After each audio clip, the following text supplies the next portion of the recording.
Au total, la synthèse, le tri et l'adressage des protéines est responsable de la compartimentation cellulaire. Si les membranes délimitent les compartiments, le réticulum, la mitochondrie, le chloroplaste, le noyau, ce qui réalise la compartimentation, c'est en fait la composition spécifique de chacun de ces compartiments. Et c'est justement le tri des enzymes et des protéines qui sont adressés à chacun d'entre eux qui spécialise ces compartiments. Ainsi, sur ce schéma un petit peu complexe, on peut voir qu'à partir d'un ARN messager, on peut produire des protéines qui sont adressées au réticulum, puis qui vont à l'appareil de Golgi, qui peuvent être sécrétées, adressées au lysosome, qui peuvent être des protéines membranaires. À partir des protéines qui sont cytosoliques, certaines peuvent rester dans le cytosol en effet, d'autres peuvent être importées dans le noyau, c'est par exemple le cas des enzymes comme l'ARN polymérase. D'autres peuvent être adressées aux compartiments à double membrane, comme la mitochondrie et le chloroplaste, où un système spécifique permet de les transporter du cytosol vers le stroma ou vers la matrice, dans le cas de la mitochondrie, à travers la double membrane.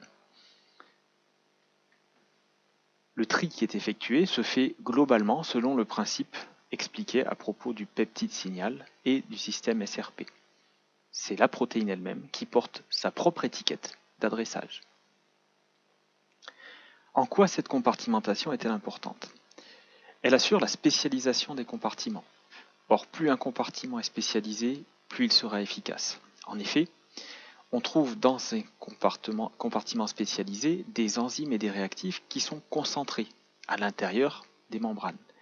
Or, la vitesse de réaction est nettement augmentée par la concentration aussi bien des réactifs que des substrats. Qui plus est, des systèmes de transport permettent d'évacuer les produits de la réaction, assurant là encore une très grande efficacité. Ensuite, le fait d'assurer des réactions spécialisées au sein de compartiments séparés permet de rendre très efficaces des processus qui sans cela pourraient être incompatibles.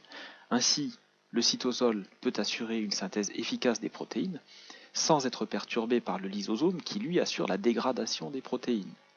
Comme ils sont physiquement séparés, ces deux processus n'entrent pas en concurrence, ce qui en augmente le rendement.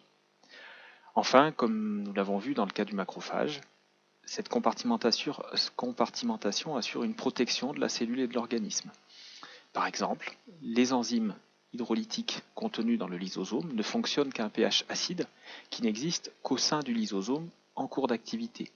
En cas de rupture de ce lysosome, ou même de la cellule complète, les systèmes de tampons de pH présents dans le cytoplasme, dans le milieu extracellulaire, bloqueraient l'activité de ces enzymes et ainsi empêchent la dégradation des tissus avoisinants, des cellules avoisinantes, par des enzymes qui auraient été libérées accidentellement par un lysosome.